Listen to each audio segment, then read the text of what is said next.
The Dixie and Caldor wildfires each burned more than 1,000 structures and were among the top 15 largest in California history. Dixie was number 2. Now, 6 months later, the public attention has faded, but the private agony for those people living there remains.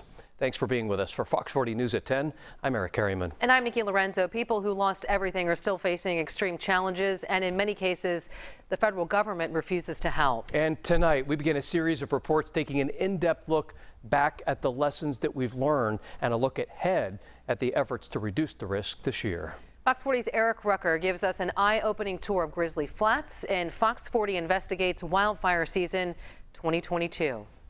You guys can have your crew and head back over here to the Grizzly side. We're going to use you over here. If it crosses the draw, there's a bunch of structures up to the south on the other side. I don't want to get up in there. We're starting to get spot fires south side of Grizzly Flats Road. Rally up your assigned personnel and start heading out of here. Use light sirens and PA announcements on your way out. Fire enemy lead now. Evac group to anybody I potentially missed, and you're on the radio. We need to start moving out of here, out of Grizzly Flats. We would have kids everywhere. We had a trampoline over here. The kids would spend hours on that. Parents would all just be here, and it was a safe environment where we didn't have to worry. Jennifer McKinn Hibbard was living her dream. We had some great memories here. Until it was taken away. It's like seeing a family member's death. Her home, dining room, living room, kitchen, along with hundreds of others in Grizzly Flats, swallowed by the Caldor fire. We've put several drops in the Grizzly Structure Group area. There's no emotion to explain that. A walk down her street still fills the senses. The fresh air, too. You can't beat the fresh air. Yep. Familiar faces, though, and say hi to people, have been replaced by the reality of last August, including a church last touched by the flames. The church was very involved in the community and trying to pull us together. Do you purposely take in images like these and store them in your brain because whether it's for better or worse, it's part of your life? Absolutely.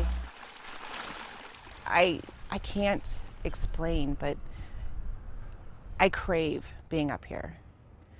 Being away from here is hard every day because there's this pull to be at home. She is not alone. I always dreamed about living up here. Years before Tabitha Walker moved to this small mountain town, she knew this is where she wanted to be. And I said, one of these days. And then I did it. Walker, too, lost her home. She knows that when it's time to move back, not everyone will.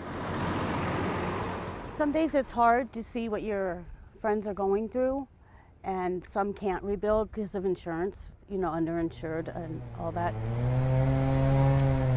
Help here is a mixed bag. These days, the sounds of assistance comes from heavy machinery and community-based organizations.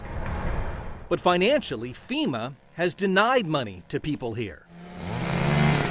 Many believe the reason is the amount of second homes in the area. When the time comes and people are finished rebuilding their new homes on the same land where their old ones burned down, their scenery, their view is going to drastically change.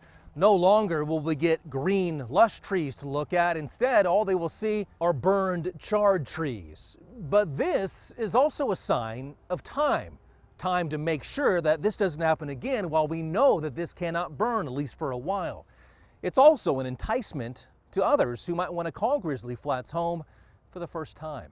There have been people selling homes up here trying to use that as a selling feature.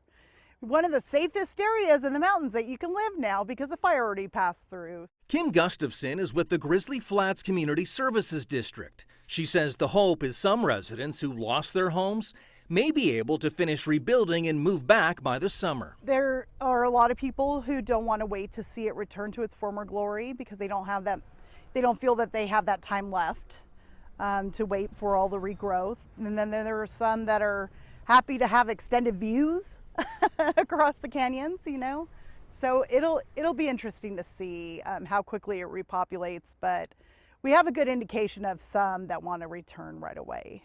Although challenging, a rebirth in Grizzly Flats can also come with some perks. All I know now is I want my kitchen window to be about right here. That's the only thing that I have in the works for my future home. Along with her vision of the future, Jennifer McKim Hibbard is also a member of the West Slope Foundation, a nonprofit that helps fire victims. While neighbors may change, the reason for living here will stay the same. Grizzly Flats is home.